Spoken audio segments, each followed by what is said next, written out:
Hi, David. Can you hear me? Hi, Hi, Ivy. Raphael. Yes, I can hear you. Can you hear me?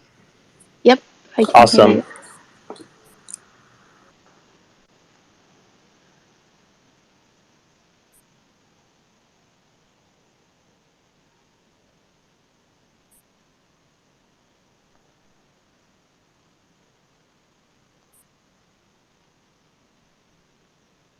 Raphael, can you hear me? Joanna, can you hear me?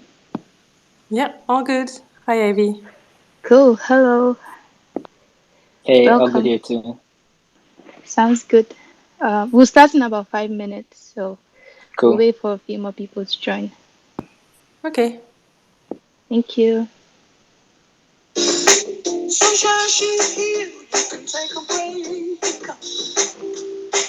I'm a hot air balloon that could go to space. With the air, like I don't care, baby, by the way.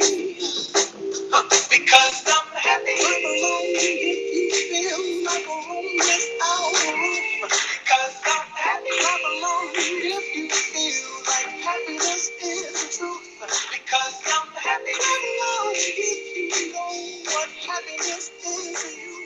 Because I'm happy. I'm alone if you feel like that's what you want to do. Here come bad news, talking this and that. Give me all you got, don't hold it back. Well, I should probably warn you, I'll be just fine. No offense to you, don't waste your time. Here's why. Because I'm happy. I'm alone if you feel like a homeless out of roof. Because I'm happy. I'm alone if you feel like happiness is the truth. Because I'm happy. I'm alone if you know what happiness is to you. Because I'm happy. I'm alone if you feel like that's what you want to do. Bring me down, can't none bring me down. The love is too hot. Bring me down, can't none bring me down. I said, bring me down, can't none bring me down. The love is too hot. Bring me down, can't none bring me down. I said, because I'm happy. I'm alone if you feel like a homeless out of room. Because I'm happy. I'm alone if you feel like happiness is the truth. Because I'm happy. I'm alone if you know what happiness is to you. Because I'm happy. I'm alone if you feel like that's what you want to do. Because I'm happy. I'm alone if you feel like a room without a roof. Because I'm happy. I'm alone if you feel like happiness is the truth. Because I'm happy. I'm alone if you know what happiness is to you. Because I'm happy. I'm alone if you feel like that's what you want to do. Bring me down, can't run, bring me down. The love is too hot. Bring me down, can't run, bring me down. I said, because I'm happy. I'm alone if you feel like a room without a roof. Because I'm happy. I'm alone if you feel like happiness is the truth. Because I'm happy. I'm alone if you know what happiness is to you. Hey, come along if you feel like that's what you want to do. Because I'm happy. Come along if you feel like a room that's out of room. Because I'm happy. Come along if you feel like happiness is the truth.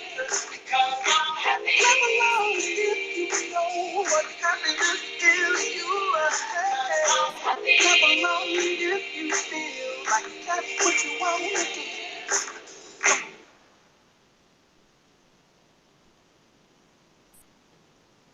Cool. I think we can get started.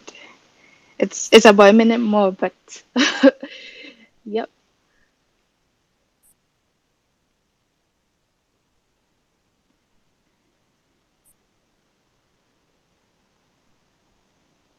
Yeah, I see some 100, so I will get started. Hi everyone, thank you for joining today. My name is Ivy Bali, and I'm the host of Spaces with Ivy. I organize these Twitter spaces where I bring in speakers to share their experiences, insights, resources, and opportunities in the tech industry. Our next space will be on Thursday, and the topic will be junior dev to senior dev. And I think some of you already know that I invited the CEO of Twitter as a speaker, and he accepted. So he's going to be coming on this space next week, Wednesday. That's the 16th of February, and the time is 7 p.m. GMT or 11 a.m. Pacific time. So I hope all of you are able to join and come along with your friends as well. I see some 100, so that means you're going to show up. Awesome. But before we get started with today's topic, I would like you to tweet the link of the space so that people in your network who are interested in the topic can join as well. I believe the topic of CVs applies to so many people, maybe everybody to some extent. So that's why it's important for you to share this. You don't want to leave your friends behind. Also, use the hashtag Spaces with Ivy to share everything you are learning here and ask questions to today's speakers.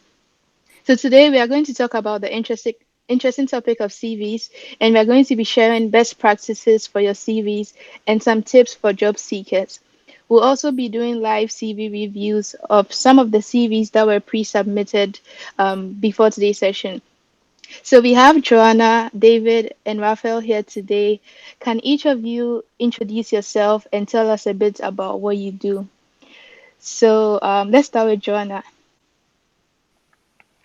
Thanks, Ivy. Thank you so much for taking some time today to join the session. I'm really excited to share a few CV tips in this hour. So, to share a little bit more on my side, I'm originally from France. I am currently living in Berlin for quite some time. And I've been in recruiting for about 9 years. I am currently working in a company called HelloFresh, who is a global leader in terms of meal kits. And I'm currently leading a team of tech talent acquisition professionals who are based in North America and in Berlin. So I really focus on data functions, which is what I've been working on in the past 2.5 years at HelloFresh. And I'm quite passionate about learning and development and training in general. Thank you so much, Joanna, for making the time to join us today. Next, let's Raphael, can you introduce yourself? Hey, sure. Yeah, thanks for inviting me out. So I'm Raphael. I'm currently working as a front-end developer at Shopify. So what I do now is, I work on a team that builds interfaces, so mostly user interfaces for Shopify's e-commerce system. Before that, I worked at Dreamoval, so I've been in the front-end / tech industry for about 8 years, I think. Yeah. Thank you. And you're from Ghana. Yes, I'm Ghanaian. First, I forgot to mention that. Yes, that's very important. Thank you so much for making the time to join us today. Next we'll have Salasi, who's also called David. Thanks, Ivy, and it's good to be here and to really share about our journeys around the CV. So, a little bit about me. Yes, I'm from Ghana. I work with Joanna in HelloFresh, and I currently lead the data education team, data literacy team, and my team is focused on how we enable our entire workforce to build the right data capabilities they need to deliver our mission.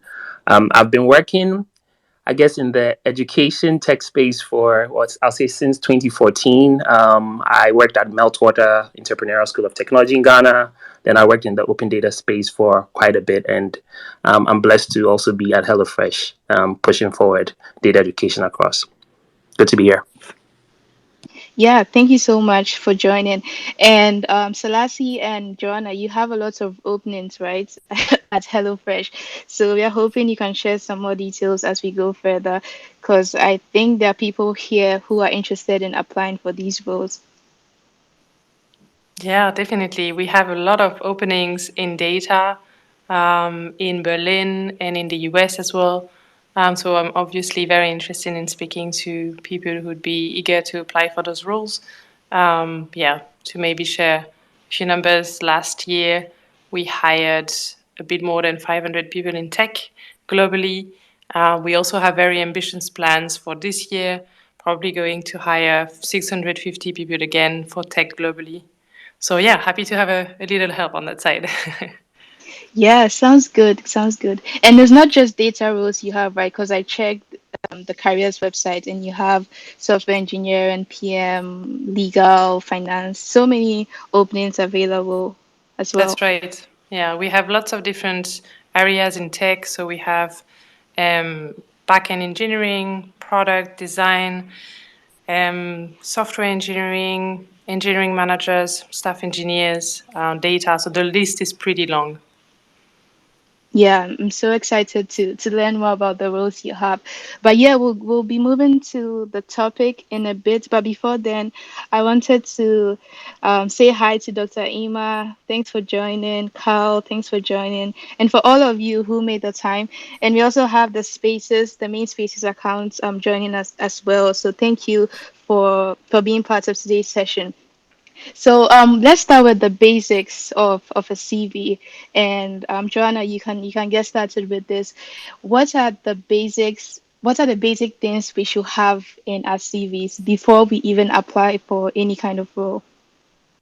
So I think if we talk about CV basics, I would recommend to have your name, your contact details updated, and then the objective that you have in mind. So it could be the name of the position in a specific company that you're applying to, or maybe you're currently doing a boot camp and your objective could be, the next position you're looking for. Then you want to add the details on your professional experience, going with the job title that you had in the particular company where you worked, and then going into the details, you want to add a couple of bullet points on the responsibilities you had and the value that you added or the results you brought to the team. After the professional experience, you need to add a bit more details around your education, so around your university degrees typically. And then I would probably finish with any kind of relevant skills, so technical skills, tools, certifications that you have, which are relevant for the position. And then I'd probably add a couple of key skills that you find in the job description where you want to apply, to link them in your CV actually, so that the recruiter or the hiring team can find those information quite quickly. Yeah, thank you. Thank you so much for sharing. And for those who are listening, maybe you're not able to conceptualize what we are talking about. Don't worry. At the very beginning of the session, we are going to be giving general tips, but we are also going to be reviewing some CVs that have been submitted. So you would have an opportunity to see some of the things that Joanna, Salasi, and Raphael will be talking about today. So let's move to Selassie. What are some of the basics that you look out for in any kind of CV that's submitted? First of all, I feel Joanna's covered a lot, and actually, Joanna was the one who was responsible for my recruitment. Had an amazing experience with that, so she's quite good at this. Um, I think adding to what she said, one way I like to approach this is it's important to understand what the role of a CV is in your application process, right? And it's more to give the recruiter a glimpse of who you are and why they need to set up a call with you to know a little bit more about you. So given that, you want to give them enough information for them to get that picture, but don't throw literally everything about your life on there because recruiters also are dealing with other resumes. So those basics, and I mean, not focus necessarily on everything professional, everything too rigid. So I think also skills are relevant. So that would be the only thing I'll add to what Joanna said, and we can dive deeper into specifics. I think particularly the STAR method. So Joanna mentioned being able to show your impact, and the STAR method, which is describing the situation that you were in when you were doing a specific task, what exactly you did, the action you took, and then what were the results, quantifying that. So I think those are the basics that I tend to look for to be able to get a sense of who the person is and what they are capable of. Yep, thank you so much for sharing. Next, I want us to talk about some of the mistakes. But before then, Raphael, is there anything that you had in mind that wasn't mentioned for the basics? Yeah, I think the two things. There's one I'll add is a summary is mostly important. I think you want to let the recruiter, whoever is looking at your resume for the first time, know who you are, what you do, and how long you've been doing it, right? Just at a glimpse, right? So just in case they never get past that section, going down to all of your experience, and you want it to be tailored, right? So let's say you have JavaScript front end skills, right? So JavaScript, HTML, and CSS. What you want to do is match that to the job description, right? So in my role, there's front end developer, there's UI developer, there's UI engineer, there's so many names for the same thing. You want your title to match that job description so that the person looking at it knows that when you've read the job description in the first place, right, and you're interested in that current role, and you're not just like casting your net out. So that's all I add to that. Yeah, I love that you said that, and I find that to be very important because if you're applying, for example, for a back end developer role, and you have there that you're a data analyst, or you have there that you're what other role can I think of right now? Something else, maybe a sales executive or something. You're not putting your best foot forward because you want your CV to be tailored to the role that you're applying for and not the other way around. So, with that being said, I want us to go into some of the mistakes that you have noticed when you review CVs that have been submitted. So, let's start with David. I have my notes ready, but I'll just start with a few and then we can go around. Um, I think the first thing is trying to include literally everything that you've done ever is one mistake to make. So people try to go for 2 pages, 3 pages, listing literally everything. And that shows people necessarily that you are not necessarily focused on the specific role. So that would be a big mistake. And related to that, too many bullet points. Again, think about the recruiter. They are trying to get a sense of who you are. Sometimes they are going through hundreds, if not thousands, of resumes, right? So you want to be able to catch the attention. The less, the better. It really makes you a little bit more poignant, and it can catch the attention and give them a taste of what it looks like for them to talk to you.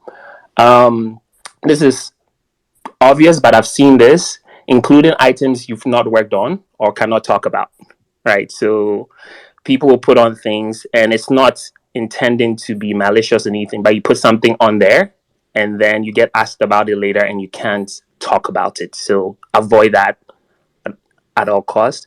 And I'll say two more and then I'll allow Raphael and Joanna to add their own.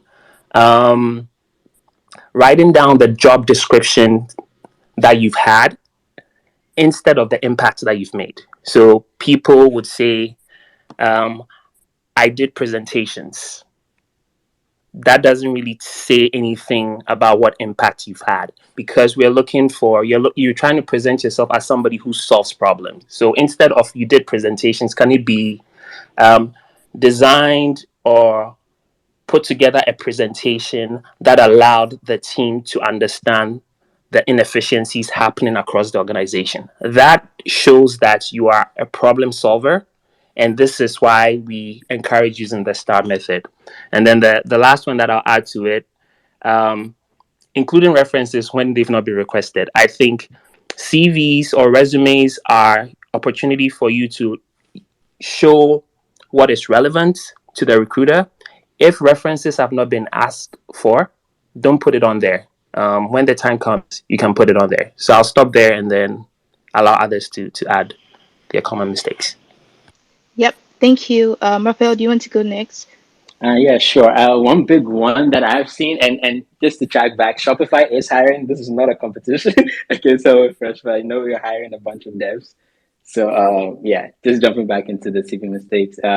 Grammatical errors are huge. Like I think that's the quickest way to get kicked out of any pipeline, right? If you're you have typos or grammatical errors in your resume, it really shows that you're not really reading over this. Like the importance you're placing on the resume is not high enough, and it kind of translates to the work, right? Because your resume is like your first impression to any person who is going to hire you, right? So you want that to say that you put some work, some effort. And one way to get around that is you can show it to somebody else in the current role you're interested in, right? You can even find the person on, LinkedIn at the current job, make a network connection, send it to them, have them review it, have somebody else proofread the resume. Like I've refined my resume a couple of times, but every time I show it to someone else, they find something new to add to that. So that's one. The errors. Two, like David said, right? Try to limit your experience and projects. So if you worked on a bunch of projects, try to select like the best two or three, and then make it achievement based instead of task based. Like again, like similar to what David said, if you built a website, don't just say built website with HTML, but what was the purpose of the website and what did it achieve? How many people use that website? What was the problem you're trying to solve when you built that? It really shows that you're not just being hired to complete tasks, but you want your task to achieve certain goals for the company. So yeah, there were a couple more, but I'll let Joanna share. Thank you. Joanna, you're next. Yeah, I think I would definitely agree with both David and Raphael on those points. I think for me, a lack of conciseness is a problem. So when we have CVs that are 3 or 4 pages long, it gets lost really in the system because it makes it very difficult for us to understand the fit for a specific role. I think if you can do 1 page or 2 pages maximum, it's best.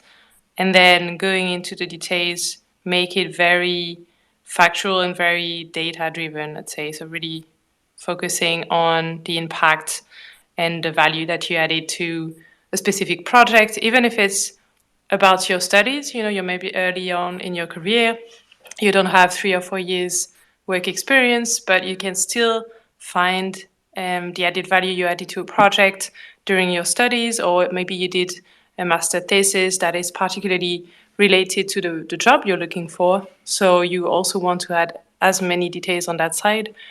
And I'd say outdated details is also a problem. So sometimes we have CVs where the person actually finished their current role, but in the CV it states that they're still in the current company. So yeah, I would advise to regularly update your CV, obviously. And then again, for people who are quite early on in their career, most likely you would add your education first before the professional experience.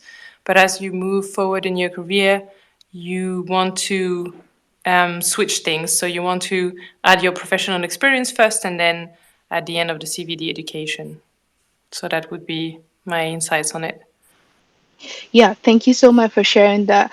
And in a few minutes, we are going to be doing the live CV review, and I'll be posting the links to the CVs we'll be reviewing so that when we are sharing the feedback, you also have an opportunity to see what we are talking about. But before we go to that, I wanted to talk a little bit about application tracking systems, especially because a lot of the big companies use application tracking systems. And so it could be that someone can try everything they're supposed to do and then maybe making an effort to put their best foot forward, but they get rejected by these application tracking systems. So I want to hear from each of you some of the best practices that we should have in mind when we are working on our CVs so that we don't get rejected by these application tracking systems. So, Joanna, would you want to start with this question? Yeah, definitely. So maybe I can clarify a little bit. At HelloFresh, the recruiters review CVs directly, so we don't have kind of an automated system that only goes through the machines. For us, it's very important to keep things human when we talk about reviewing CVs and reviewing profiles. So it will be tricky, to be honest, to challenge that, in the sense that if you were assessed as not a fit for a specific position, there's probably a couple of good reasons for it. But in general, the recruiters are very eager to provide feedback. So I'd say in general, if you ask for feedback in the company, you will receive it without any problem. I think in general, if you also think about how to bypass the ATS, I would probably talk about referrals. I think referrals are definitely really high quality candidates. I look at this as a recruiter as really high quality candidates.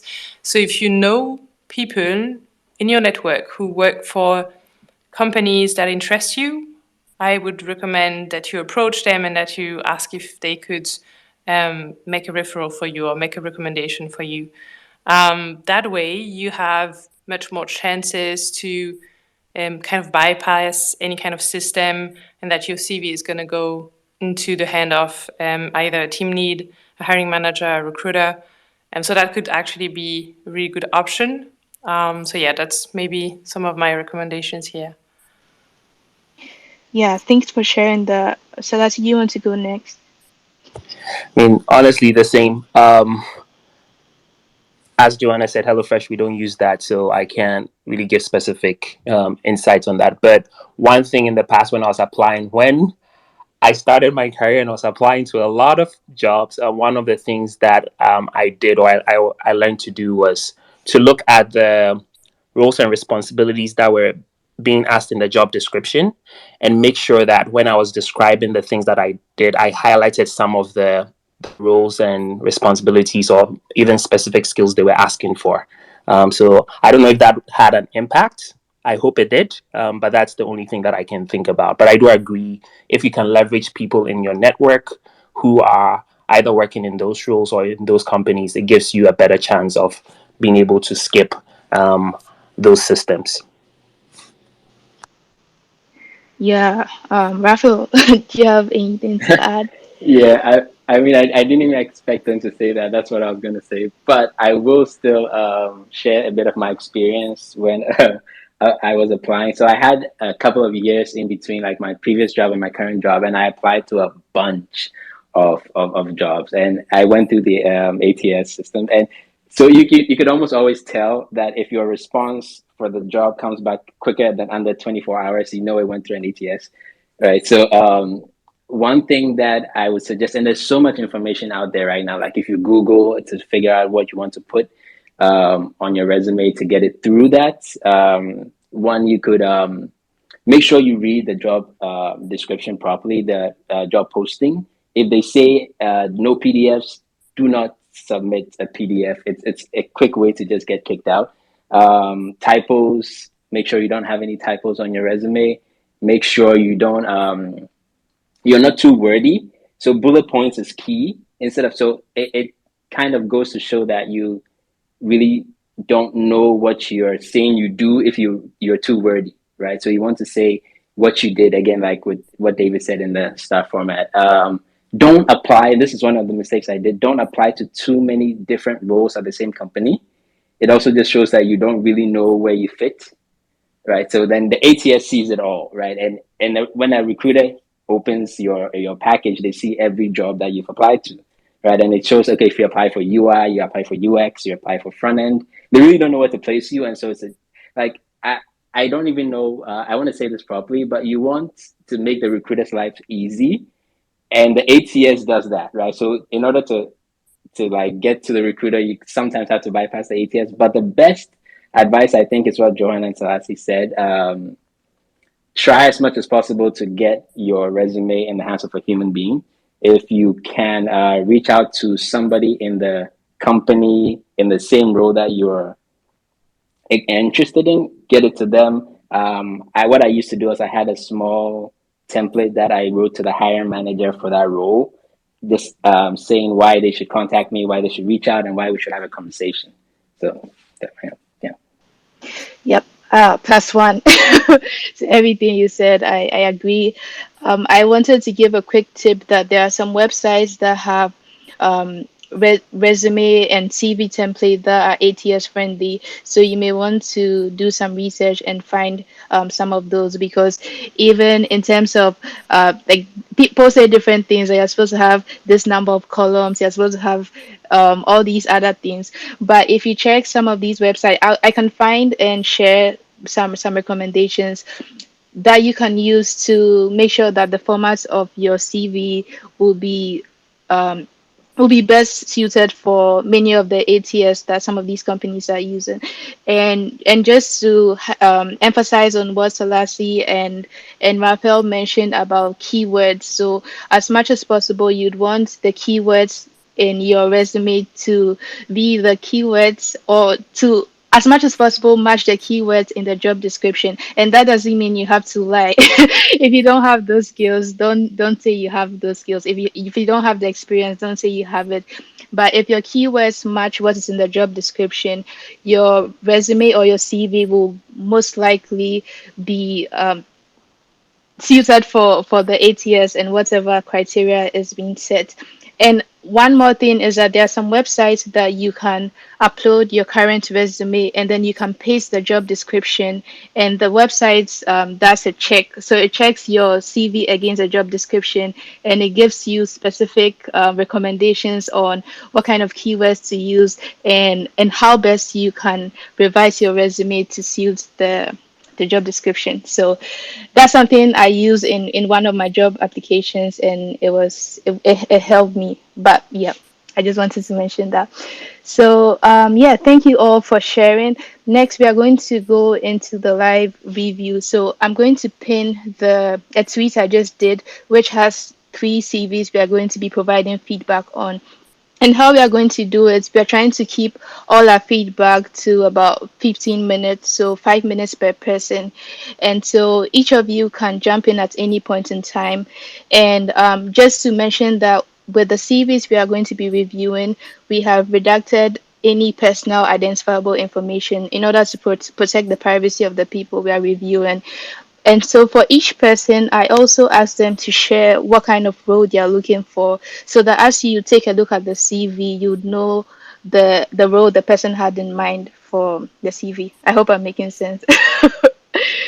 So yeah, let me pin that to the top of the space. And the very first one we have, the person has interest in DevOps, and the person has been studying different tools involved in working on projects. This person is looking for an internship opportunity, preferably a remote one. So if you check the pinned tweet, you're going to find a Google Drive folder that has 3 different CVs, and the one we're about to review is called CV1. So I recommend you open it so that once we are given the feedback, you have a fair idea of what we are talking about. And as you review it as well, I suggest that, and this to our listeners, if you have any feedback, please add it to the comment section of the tweet. And because there are some things we may miss, or we wouldn't have enough time to go into. So if you notice anything that you'd want to bring to the attention of the person who submitted the CV, please add it as a comment to the tweet. So yeah, let's start with Joanna, the first CV. What are your comments? What are your recommendations? So my recommendations would be maybe first on the format. So one thing I noticed is that the awards section is kind of split into two. So I would probably suggest to reformat the CV to make it just one page. And then I think in terms of the rest of the CV, it looks pretty straightforward to me. So there's a section on education, section on technical skills, and hands-on projects. But I would probably put the hands-on projects first, because it's very concrete experience that the person has and that would be relevant for a specific internship that they're looking for. And then put the technical skills after that, and then finish with the awards. Yeah, and then that's really much my feedback. Maybe using a template online would be relevant as well, because I feel that it could be valuable to have a little bit more colors or a little bit more design That's more a nice to have, I would say, as it's quite early on in terms of the work experience. Thanks, Joanna. Raphael, do you want to go next? Yes. So, a couple of great things that I see in this resume are the skills, the projects. I actually ran some of these through the free ATS. So, Top Resume is one of them, right? And what it suggested, I actually just read it out. It says that this person has great organizational skills, and they also show task-oriented projects rather than achievement projects.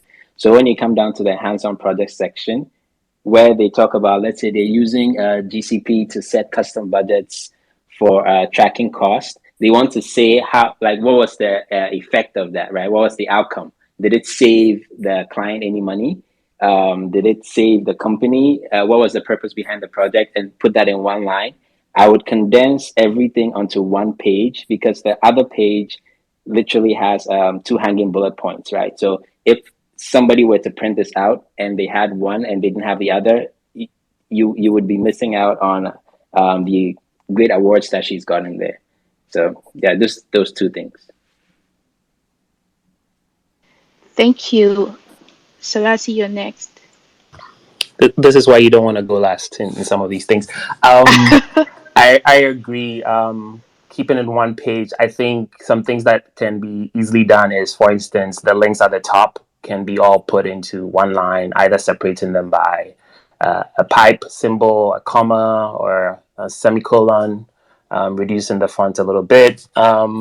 Technical skills also, again, to save space, get things on one page. You don't need to put them all in bullets in that way. There are ways that you can separate that, and some of the words that are coming out, you can incorporate it into the hands-on project. So it's more about the technical skills, highlighting the tools, and then within the hands-on projects, you can emphasize what you did with those tools. So that's what I'll add to it.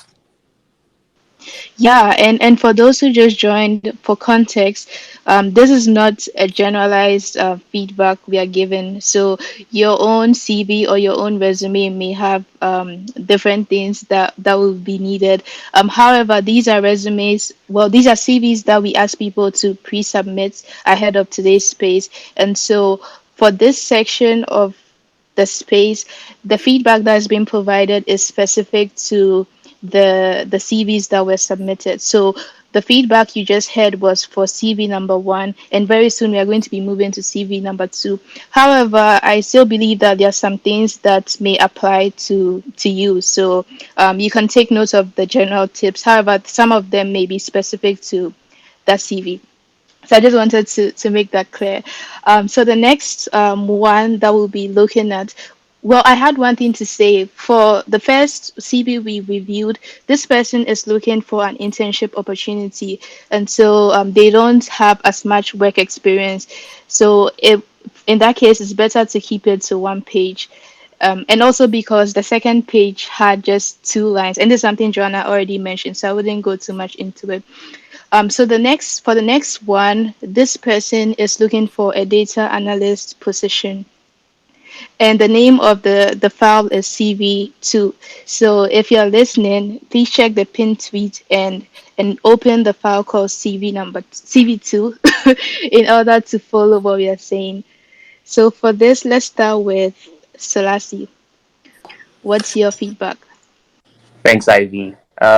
So some of the great things that I like about this is it's clean in the sense that you can see a consistent format throughout, where you see the bold headers for the sections, and then you can follow it through with the eyes and see that. So that consistency is great. It's not all over the place, so it allows me to read through clearly. I'm also noticing some use of data driven points. So, for instance, on the first work experience, the third bullet, I'm seeing something around 200% decrease in data collection time. So, things like that are quite interesting to see.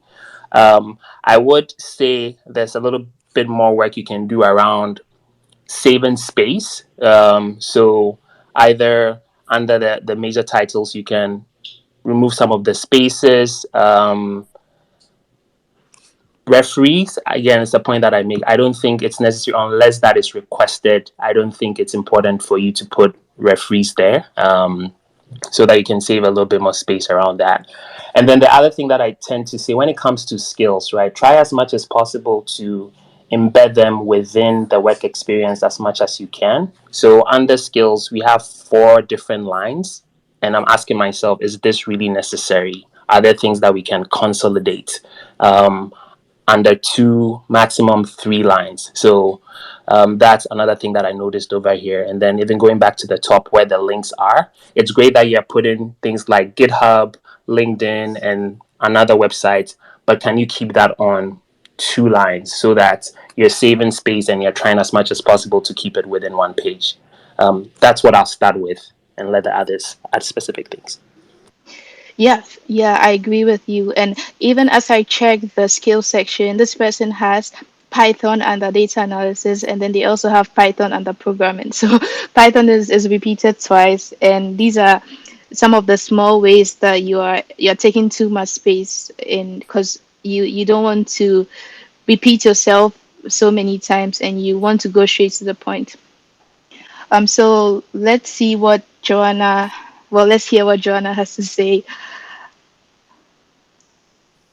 All right, so I think I'm going to be sharing very similar feedback from this particular profile. I think the candidate's resume is very clear, very clean. It takes me like maybe 30-40 seconds to go to the most important information, quite data driven as well. I will probably have a different opinion on the skills because I tend to like when there's a list of, like a summary of the skill set that the person has. But that's just a personal opinion. It's always great if it's added into the details of the work that the person has done. I also find quite interesting that they shared 2 projects that are relevant for a data analyst kind of position, and that you can even access them online. And yeah, hopefully the person can also kind of summarize, but it's 2 pages. So for me, it's still easy to read. It's quick to decide for me whether this person is a good fit or not. So yeah, that we might take on it. Yep. Thanks for sharing. Raphael, you're next. Yeah, we add again 2 more things. Somebody has to be last, right? So what I would say is definitely clean. Or he or she could do a better job with spacing, right? To condense some, reduce some font sizes. I like that it's compartmentalized properly. So like you can see a skill section, work experience section there. One thing I would say, and this is purely based on opinion, I think she could move the data stuff up into one section. The response officer doesn't really fit into the role. And so she doesn't necessarily have to add that in there, right? She has experience working and she has projects. It would be great if she could move those projects up to see so that whoever's looking at the resume can see that she's actually done stuff with what she's learned, right? And if she could merge, because that's the question I had when I first read this, right? How does her work experience fit into the projects that she's done? Right? Can she merge those 2 into one thing? If it's possible, if it's completely separate, then she could bring out the projects that she's worked on within the work experience area too. So yeah. Yeah, and I'm going to make sure that for the next one, you're not the last to speak. So, yeah, these are great points that you mentioned for CV number 2. And next, we want to take a look at CV number 3. Let me repeat because I know some people may have just joined. We are providing feedback on 3 CVs that were pre-submitted, and these are suggestions and recommendations that we have. We are planning to follow up with these people and provide more specific and personalized feedback, but this is to give you a fair idea, and that's how come I have pinned the link to these CVs to the top of the space so that you can also follow along. One ask I have for you, if you're also reviewing the CVs, is for you to provide some feedback to these people who submitted it. So just post your feedback as a comment on the tweet that I have pinned, and I'm sure it will be very valuable to them. So next, let's let's go through the last CV. And when we are done, I know three of you are representing two different companies, HelloFresh and Shopify. I would want you to share some of the openings you have and general tips and advice for job seekers. If we have enough time, I may invite one or two people to ask questions, but that will depend on how things go. And also, we are keeping this on our. So, yep, our next CV is submitted by CV number 3. We are not mentioning the name. So, let's start with Raphael on your thoughts and suggestions for this person. Hey, first, yeah. So this one, again, the great things that I love about this is the compartments in which he's put stuff. The organization could be better. Um, it's front end, right? So I could easily understand some of the things he was listing out there as his certification and licenses that he had. But I would definitely say it would be great to move those down, bring up the certification is on top, bring that up, condense the summary a bit. For the contact, it's redacted, right? But I saw that he put his full address. I don't think that's necessary on any resume.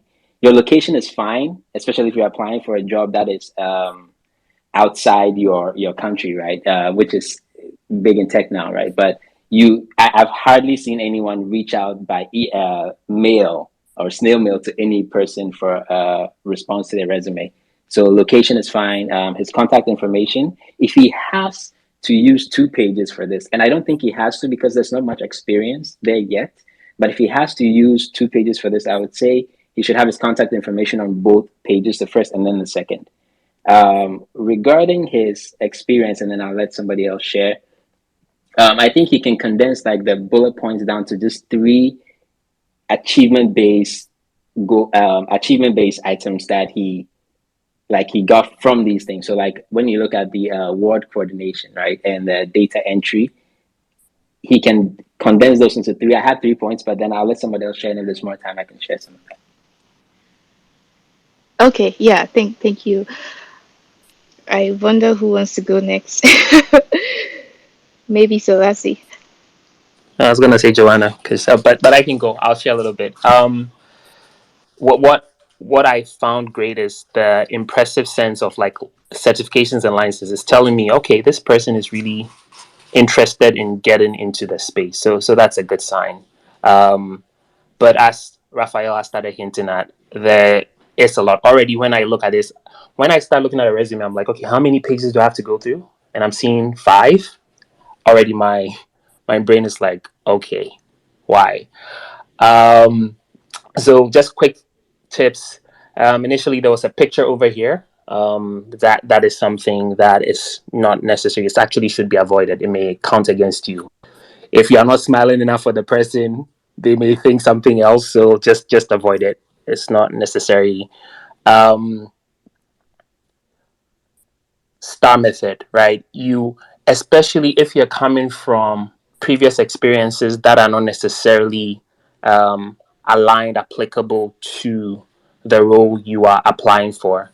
What you want to communicate is this is how I think about problems and I solve it. So it's not about listing the things that you did, it's being able to demonstrate your problem solving ability. And so if I'm looking at the word coordinator, it's not necessarily connected to front end development, but I can identify things that I did that demonstrated my ability to take something, think through a process for solving it, and then putting that in there. That becomes much more valuable. So that is one thing that I recommend they do. Keep bullet points to 3 at most for each thing. Usually I aim for 2. If you really have to push it, then you go to 3.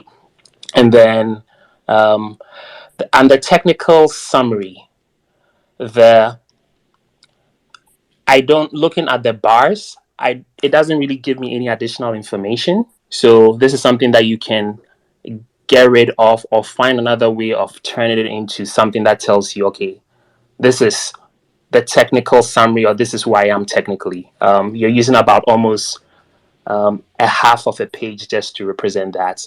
And then finally, references. It's not something that's been asked for. So just automatically, you can get rid of 1 page. The last page it's an empty space, so pay attention to that. So even by doing that, you can cut it down to 3 pages, and then you can rework things and get it down to 2, and eventually going over and over again, you can probably get it down to 1. So I'll stop there for now. Yeah, +1. I was trying to give you 100, but it delayed. So Joanna, do you want to add anything to the comments on CV number 3? I think both Raphael and David did a really great job here, so I don't know what I can add. Yeah, in a nutshell, I guess shortening the number of pages, summarizing much more the content of the task and responsibilities, making it more impact driven. And I think putting the professional experience first before education and also certifications, and then reducing, just summarizing a couple of points in the profile. I think, as David mentioned, the last page is really not necessary. Yeah, that would be it from my side. Yeah, thank you for sharing. And we have, first of all, thank you to our listeners. I'm so impressed because they're not just listening, they're taking action. So we have some comments from some of the listeners, and I want to read a few of them before we move forward. So this one is by Gertrude, and she says for CV number 3, her suggestion is to use a hyperlink for your certifications instead to save you space.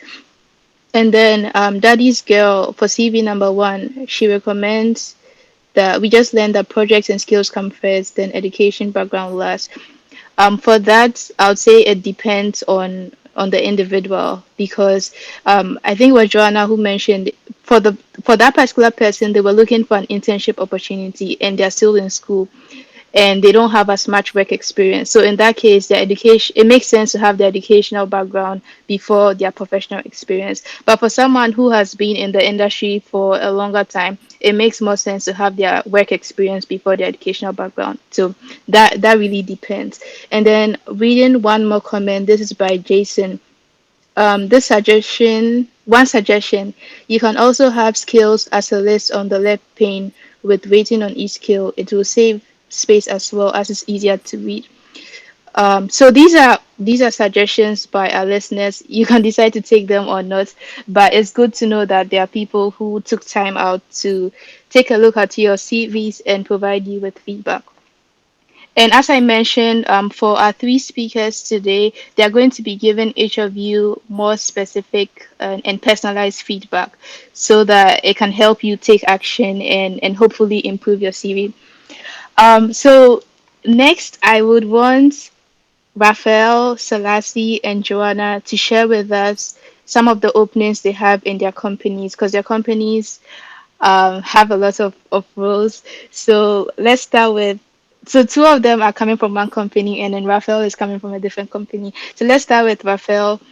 For those who just joined us, can you tell us which company you're from and some of the openings that you have, and also what's the best way for people to apply for these roles if they find any of interest?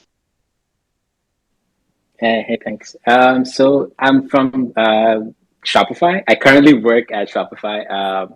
So Shopify is a commerce platform that their goal and mission is to make commerce accessible and easy for everyone, right? So we handle the commerce sides of people's marketplaces and stuff like that. What the roles that are currently available, and I can speak for the dev roles. I know from last year, the aim was to hire 2021 engineers.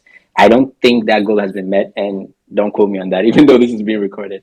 I need to verify that. But I'll definitely say they're high. I can say they're hiring senior roles now. Senior simply means when you've led a team, you have experience in that, and you have at least 5 to 6 plus years of experience in the current role that you're in. So yeah, yeah. So senior front end roles, back end roles, mobile development roles, and I know there's some data positions, but I can pass that on to Ivy to pass it back to you guys. Yeah, I'll be happy to. I'll be happy to share more. So, if last Welcome. year the goal was 2021 roles, is it 2022? I for don't this year? think so. I don't think so. Please don't quote me on that one. Yep. Okay. And let's say we share it and people find any of these roles interesting. They have the skills, they have the experience. What's the best way to go about it? Yes.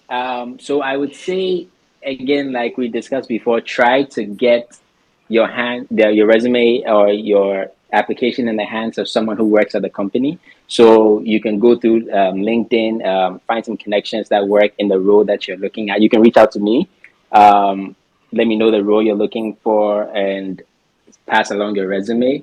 And what I'll do is I'll try to get you, if you're interested, connected with a recruiter, or I can actually refer you to the role if your resume matches the job. But definitely, if you don't necessarily have to go through me, you could go to LinkedIn at the Shopify company page. You find a lot of people that work for Shopify in a specific role. Reach out to them, make connections. People like you hardly find somebody with not like the worst that will happen is somebody wouldn't respond, right? That's the worst.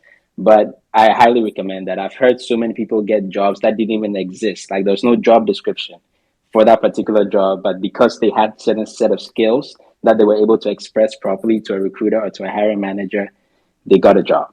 So yeah. Yep. So Shopify is hiring, and now you know Raphael. So that's already one step. But definitely, I agree with his advice on reaching out to people on LinkedIn who work there, and also, first of all, you have to make sure that your skills match the requirements of the job. And if that's the case, feel free to reach out to him or reach out to me, since I'm connected with him as well.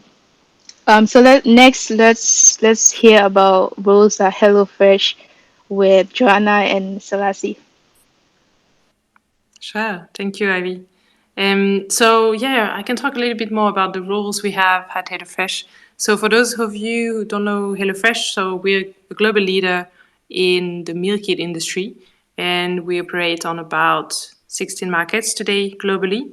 I think we have about 17,000 to 18,000 employees worldwide.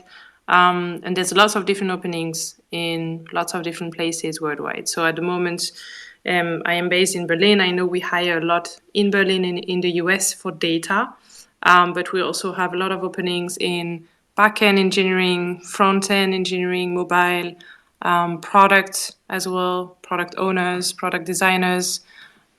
We also hire around platform as well. In data, we are hiring for quite a lot of roles. So, data platform manager, data engineering manager, associate director for data engineering, staff data engineers, principal data engineer, and then mid level and senior level data engineers and data scientists. So yeah, we're busy and we're happy to talk to you definitely. I think in general the hiring process is quite straightforward. There is a screening interview with a recruiter. We have then a technical test and then 3 interviews to speak with the team. So yeah, in general, I would recommend to have a look at our career website. It's careers.hellofresh.com. But if you want to get in touch with me, I'm happy to talk to you, of course, to make time and make sure that you would apply for the most relevant position. So yeah, happy to get in touch with you through Ivy, of course. Yeah, thank you. And I know, David, you mentioned it before, but HelloFresh provides a relocation package. So if you get a role in Berlin, there's going to be a relocation catered for. Is that the case, Selassie? Joanna is the one who answers all this because she does not. So I'll leave that to her to answer it. Yeah, that's fine. No worries. Yeah, definitely. So I can talk from the experience I've had hiring people who live abroad who have relocated to Berlin. So we would help them out quite a lot with the relocation process. We can also provide some remote work if they prefer to start remotely for a few months. But yeah, we have a team focusing on helping people out with the relocation from visa process, the flights, the apartment search, a lot of the admin steps that you take when you arrive in Berlin, and then obviously most of the recruiters in Berlin would be able to answer a lot of questions as well when it comes to, yeah, what can I expect from living in Berlin? How's life here? How is it different from where I live at the moment? So that you can also take the decision with informed data, I would say. Yeah, and for context, people, Joanna is the talent acquisition tech talent acquisition lead at HelloFresh. So she's the right person to connect with if you're interested in roles over there. If you're not following her, I recommend you follow her, and if you find any roles that are of interest, you can reach out to her and she can either provide you with additional information or help you with the next step. Joanna, does that sound good? Yeah, that sounds great. I must say that I'm not that active on Twitter, so if you want to follow me, you should go on LinkedIn. It's probably going to be easier for you to get in touch with me. Yeah, I'll post your LinkedIn right after this space so that they get that as well. So we have just about 6 minutes to wrap up, but before we do, I wanted to invite some great people that I've added. We have Dr. Ima, we have Joel, and also Anna. Do you have any tips to share with job seekers, especially when it comes to making their CV stand out? Hey, So let's start with Dr. Ima. Yeah. Hi. yeah, thank you so much for having me and for putting this together. And shout out to everyone, Anna, Selassie, Rafael, Joanna, everyone on stage. Thank you. So I have what I'm just gonna do is just to give a couple of tips. I'm just gonna go with CV3. Not sure what you guys already talked about CV3, but I'm just gonna talk about it a little bit, and then people can just take those tips from there. Um, so one of the things that I want to talk about is avoiding errors on your CV. When you look at CV3, you can see that there is a little bit of an error around where they're talking about their SOPs, and this is something just even if you're skipping little words like day or and or with, those little words can just tick some people off. Like, some people really take grammatical errors seriously, because if they're reading your CV, you know they'll just assume you don't pay attention to details, which is something that you really need to have. It's one of the skills that you need to have if you're a job seeker. You need to be able to pay attention to details, because you're going to be writing reports and all of that, and you don't want people reading any report or anything that is full of grammatical errors. So I would suggest that after putting your CV together, run it through Grammarly, and that would just help you with correcting any errors that you would have made. Another thing that I would suggest for CV3 and for any other CV is formatting. Looking at this particular CV, I just know that it needs some more formatting. It just looks a little bit, especially with if you're dividing your CVs. Some people kind of like divide their pages into two or whatever. So you need to be sure of what you're doing with that formatting, because sometimes when they put the CVs through any system, say ATS or whatever, there are some of them that may not really catch things that you have on your CV because of the way you formatted them. So you want to be careful of that. On that, also go easy on decorating your CV. With graphics and colors and all of that. It can be distracting, right? So keep it simple, easy to the eyes, and neat. Just make sure you're not having things all over the place that can distract your recruiter because they don't have time. So that Going back to that first page, I'm not really sure about dividing it, because and also having, for example, this person had their profile, that whole long details about themselves, which I do not recommend having that much of a long intro on your CV. So they had that, and then they had their education information on the to the right.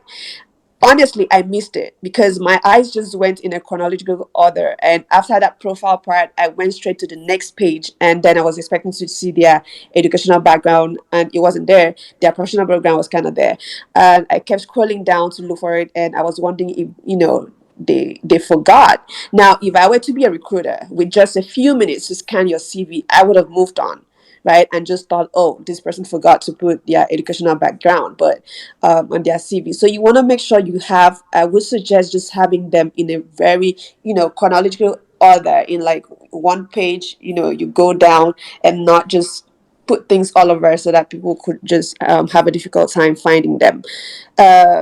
Finally, I typically do not recommend having references on your resume or CV. Some people do it, but I don't, because I mean, I really don't see a reason for it. So, what I recommend for people to do is just have something, say something like references available on request, or references available if needed or if required, or something. Just something. If they need it, they will be the ones to get true to you. And then, for whatever reason, if you really really decide you want to have any reference on there, make sure that you inform the people that you're having their names on there. Let them know you're that you're applying for this job. Just let them know, because it's going to be crazy having your those references on there, and then they call, for example, for whatever reasons, and then they'll be like, huh, who are you talking about? What job? So always make sure you do that little due diligence before you have anyone's name on your CV as a reference. So I think that's all I have for now. Thank you, guys. Yes, thank you. I really love what you said, especially the last point about the references. I've had people reach out to me randomly that I didn't know they put me as a reference for either applying for school or applying for a job. And when someone uses me as a reference, I want to be prepared to answer the questions, like provide the right information. So if you just randomly put me there and they call me, I wouldn't know what to say. So I'm so glad you mentioned that. Next, I will invite Joel to share any quick tips, recommendations, and then Anna as well before we close the session. Hi, thank you so much, Ivy. I think there's been a lot of contributions from Salasi, Joanna, Ima, and Raphael. What I'll just probably add would be like a framework that I use in building resumes at Karalu. So basically, three things: content, context, and structure. So the structure just has got to do with the layout, and it has to be very flexible, right? It's really about selling yourself. So as Ivy mentioned earlier, if you just came out of school and you don't have a lot of work experience under your belt, you'd want to restructure your CV and then have the education section, a relevant education section, showing what you've studied and all of that. So you can even include academic modules, etc., just to let us know that you have like a knowledge of the various principles that you need for work. But if you have some level of work experience, then you'd want to restructure and then bring your work experience up further, probably under your professional summary. So like with regards to the professional summary, there isn't any hard fast rule, but always think about it this way: that you are selling yourself to someone and you want them to see the value you want to bring to them upfront. So that gives you an idea what is relevant and then what you have to bring up, or what you have to take below. So that's about the structure, and of course the references is something that comes in later, unless of course you're applying to companies like the UN or these international development companies. Will ask you to send your references ahead of time.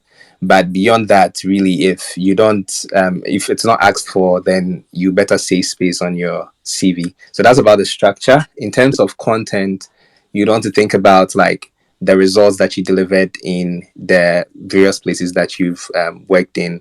It's either you're talking about your scope of work. So let's say if you say you're managing a team or you're collaborating with a team, you rather want to talk about maybe the team dynamics. Is it a team of engineers? Is it a team of designers? You want to show that you can also throw in numbers and you can also show results. Maybe you're able to increase profit or increase funds or reduce time spent on something, right? All those things are things that you can include in your content. Then for your context, the context I would say is more about now being able to transform or translate that content into relevant material. So let's say you've been able to increase revenue as an operations manager, but you're applying for um, a, a UX designer role, right? Maybe at that particular point in time, talking about the revenue that you increased and all the things associated with that particular bullet point may not be relevant to the UX designer role, or even if it's relevant, you have to contextualize it. Probably you designed a process that led to that particular profit, and because it's UX designing, it's that's like the intersection. The designing is the intersection, so you'd want to highlight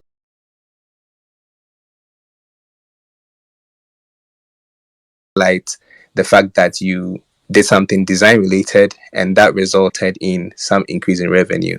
So that's just like the hack that you can use: content, context, structure, and you'd be able to like have a very good CV in addition to all the tips shared.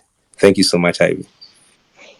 Thank you. Yeah, I really appreciate all the suggestions and the comments and everything you shared.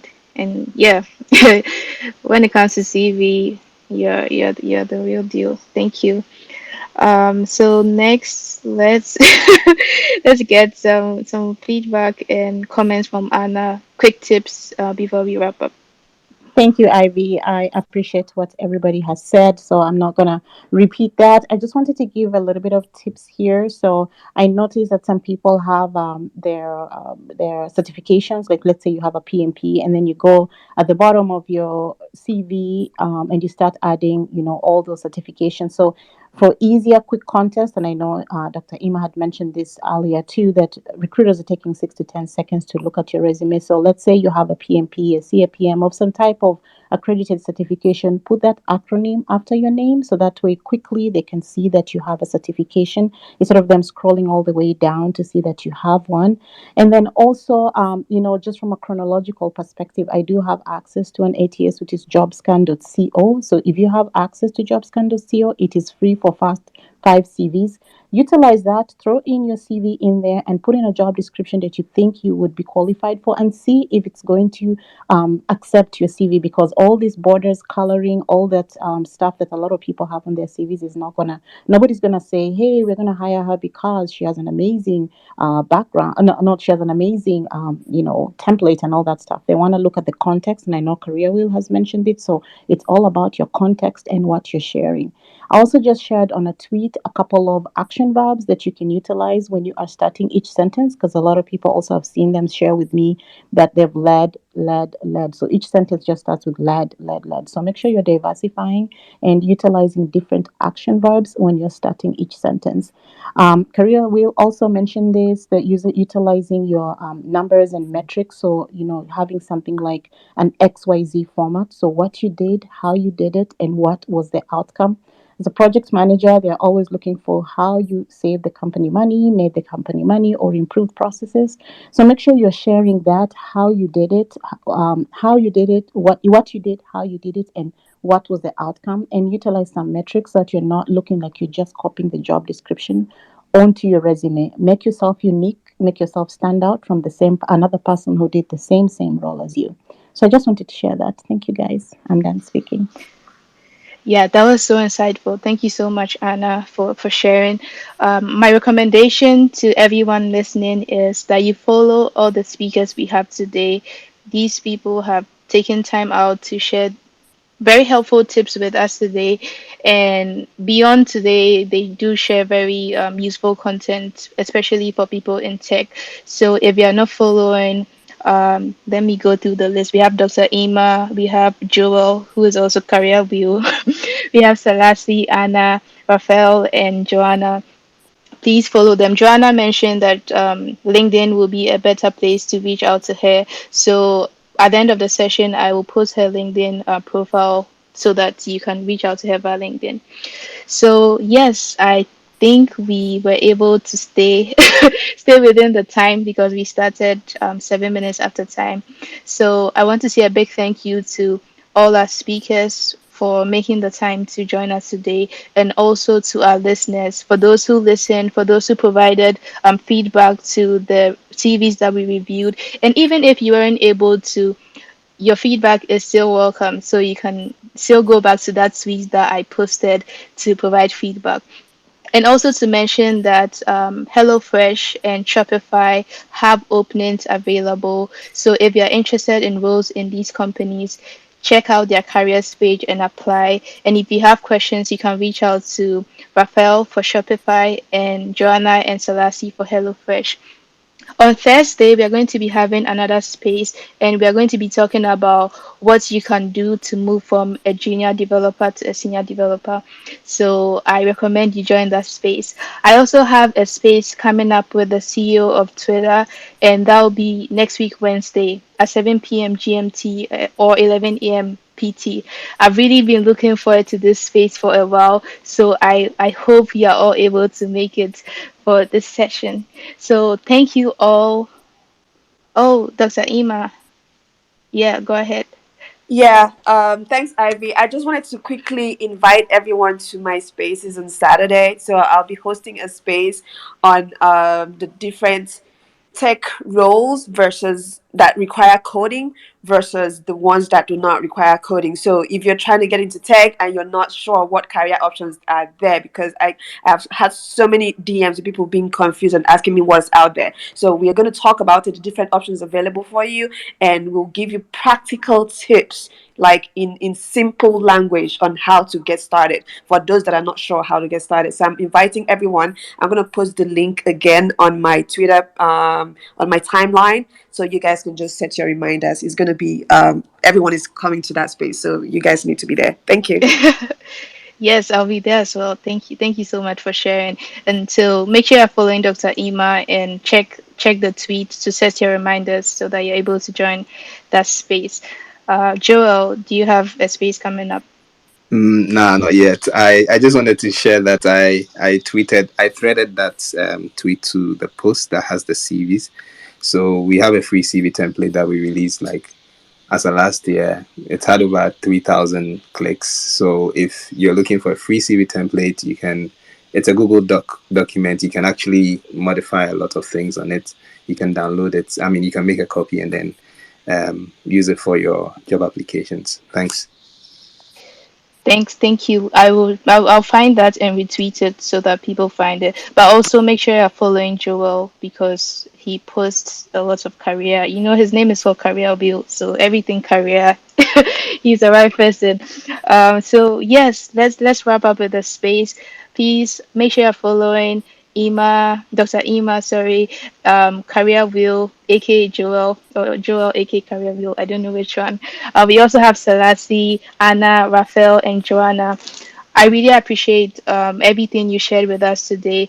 And I also want to thank the 3 people who submitted their CVs for review. I'm grateful that you did that because you provided us with the CVs to review, and we are going to follow up with more personalized feedback on how you can improve your CV. And I hope you take advantage of the openings that are available on at Shopify and at HelloFresh. So yeah, I'm really excited about this space. And like I mentioned, next week Wednesday I'm hosting the CEO of Twitter. So this is the first time he's doing a public interview since he became the CEO. So I really want all of you to show up, come with your friends, and hopefully we'll learn a lot from him.